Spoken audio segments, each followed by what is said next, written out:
Tetapi kenapa kaum murtad ini terus meningkat dalam negara kita?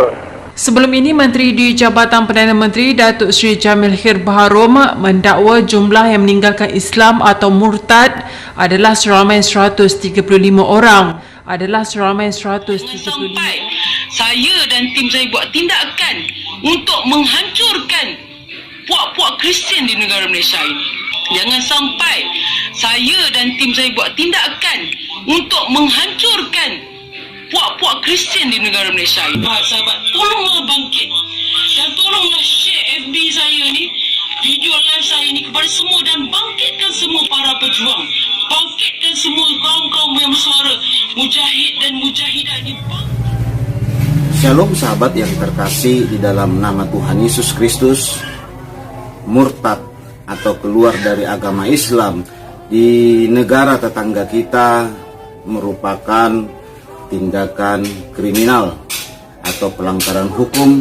Maka di negara tetangga kita murtad bisa terkena undang-undang kriminal dan dipenjara sekian tahun sahabat, seperti di video ini. Bismillahirrahmanirrahim. Assalamualaikum warahmatullahi wabarakatuh. Salam jumpa kembali dengan channel Dunia Fana News. Soal isu larangan pindah agama atau murtad bagi kaum muslim di Malaysia yang bisa berujung masuk penjara, ada seorang netizen yang berkomen bahwa pindah agama itu soal kebebasan hak asasi manusia, jadi tak bisa dilarang.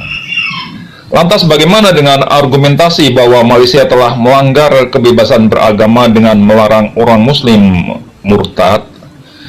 Begini penjelasannya, Malaysia adalah negara berasaskan agama Islam, maka segala sesuatu produk perundang-undangan yang berkaitan dengan kehidupan bernegara dan bermasyarakat di Malaysia harus merujuk pada hukum syariat Islam, termasuk di dalamnya kehidupan masyarakat muslimnya, yang dalam agama Islam dilarang murtad atau pindah ke agama lain yang apabila dilanggar akan mendapatkan hukuman azab Allah di dunia dan akhirat. Maka dengan dasar hukum agama Islam itulah konstitusi di Malaysia melarang kaum muslim untuk murtad ataupun kawin campur beda agama lain yang sama saja itu hukumnya zina dan murtad.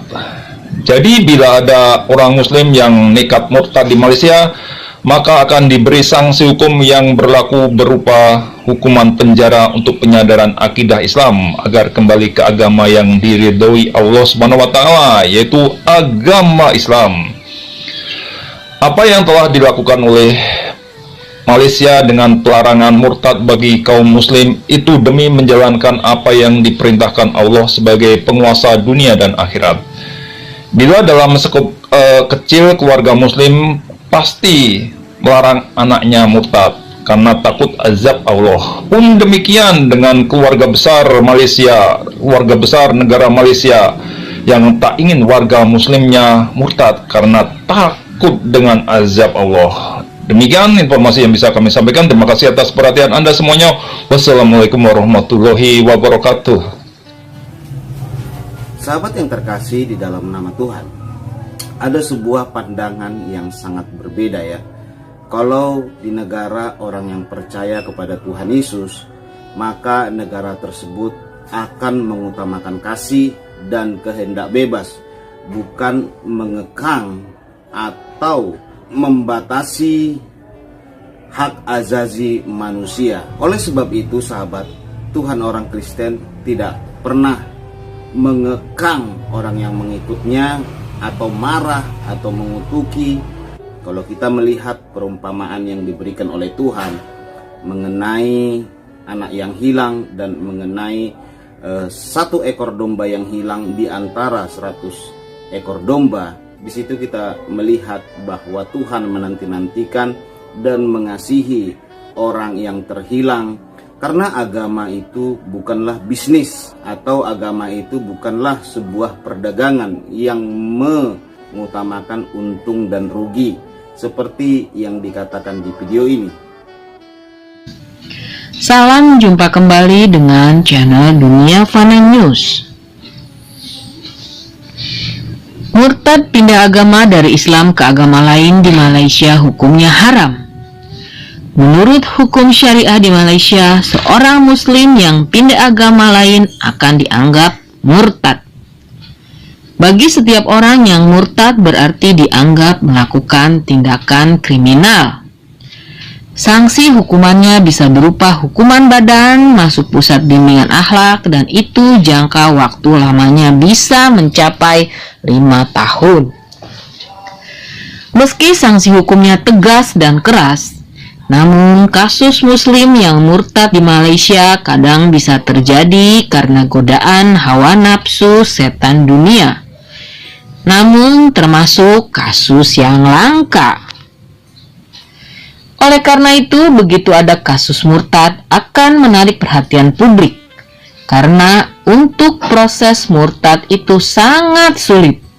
Sebab harus disetujui oleh pengadilan sipil setelah mendapat referensi dari pengadilan atau mahkamah syariah Malaysia yang sudah pasti menolak muslim yang ingin murtad yang ujungnya bisa penjara. Hukum syariah Malaysia memang sangat tegas menolak muslim yang murtad, dan itu dianggap perbuatan kriminal. Sebab secara logika saja, orang melakukan pengkhianatan perjanjian bisnis saja bisa dianggap kriminal. Apalagi melakukan pengkhianatan terhadap Allah dengan melakukan tindakan murtad. Sudah pasti itu luar biasa kriminal, yang pantas mendapat hukuman di dunia, apalagi di akhirat. Oleh sebab itu, wajar mahkamah syariah memberikan hukuman penjara untuk penyadaran akidah dan akhlak, agar kembali sebagai muslim yang bertakwa kepada Allah Subhanahu wa Ta'ala. Seorang muslim dengan akidah Islam yang kuat tentu tak akan melakukan tindakan murtad, walau diberi imbalan uang 100 juta ringgit Malaysia. Sebab secara logika iman kepada Allah Subhanahu wa Ta'ala itu tak mungkin bisa digadaikan oleh berapapun harta seisi dunia ini. Sebab sebagai muslim kita beriman kepada Allah dan akhirat yang kekal abadi. Sedangkan dunia ini hanyalah jembatan menuju kampung halaman surga di akhirat. Sahabat yang terkasih, bahkan saya melihat di sebuah televisi di kerajaan negara tetangga kita, sampai heboh para ulama-ulama membahas tentang orang murtad. Ratusan orang mengajukan ingin murtad, tidak disetujui sahabat. Dan saya melihat ketidakadilan dan pelanggaran hak asasi manusia begitu kuatnya ketika sebuah negara menganut kepercayaan agama saudara kita. Puji Tuhan, saya bersyukur ya menjadi seorang Kristen di daerah mayoritas Kristen ataupun di negara mayoritas Kristen. Tidak pernah ada mualaf-mualaf dipaksa atau dipenjara atau dipersekusi ketika meninggalkan kekristenan. Ataupun kalau kita melihat di Indonesia saja, kalau kita perhatikan di beberapa provinsi yang mayoritas Kristen, tidak pernah kita melihat penjarahan atau pengerusakan kantor-kantor mualaf center. Kan sahabat, kita tahu kantor-kantor tersebut untuk memualafkan atau mengajak non-muslim masuk muslim. Puji Tuhan sahabat, itulah indahnya ajaran kasih Kristus. Haleluya.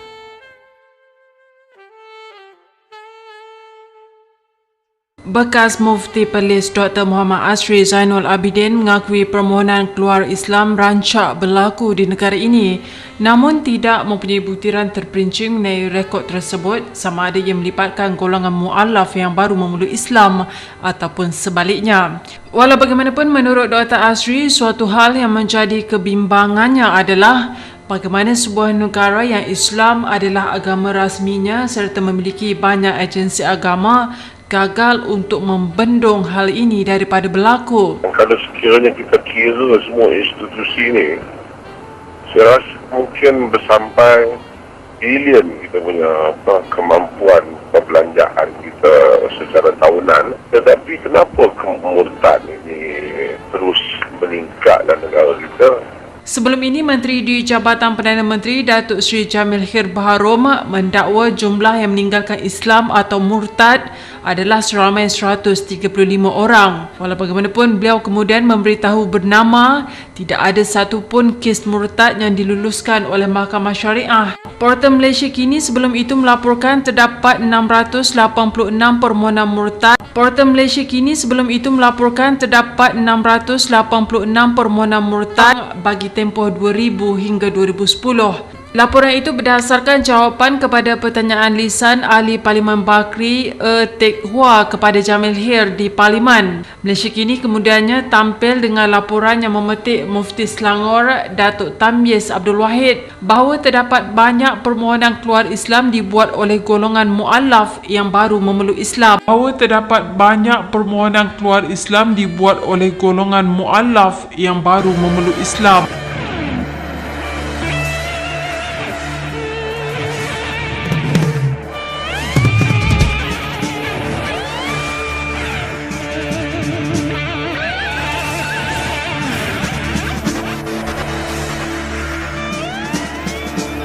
Mengulas isu itu, Dr. Asri menyifatkan ia satu kisah ganjil berbanding di negara barat yang menyaksikan penerimaan dan sambutan orang bukan Islam untuk memeluk Islam.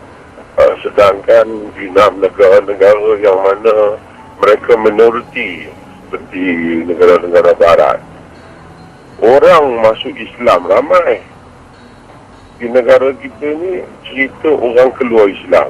Jadi ini satu kisah yang ganjil lah. Artinya ada sesuatu yang tidak kena tentang cara kita mempromosikan Islam. Beliau menjelaskan bagaimana budaya masyarakat Islam di negara ini menjadi antara faktor utama yang mendorong golongan mu'alaf keluar Islam dan penganut Islam sendiri memandang sepi ketinggian agama Islam yang syumul. Ada orang yang baru masuk Islam yang kadang-kadang mereka mungkin tak diberi layanan yang sepatutnya sebagai seorang saudara Muslim yang baru masuk Islam. Dulu kita bercakap pasal masjid Cina pun susah kita nak buat kerana birokrasi dan penafsiran. Orang bukan Islam nak masuk dalam masjid pun macam-macam lagi pandangan-pandangan agama yang kita keluarkan yang begitu ekstremis, yang begitu ekstrim, yang suka nak sebut nama Allah pun susah kita sebab jadi segala ruang pendekatan agama itu dihalang. Justru itu, Dr. Asri menyeru masyarakat Islam di negara ini supaya keluar dari zon kekeliruan dengan mencari pendekatan holistik dalam mendepani perjuangan mempromosi Islam.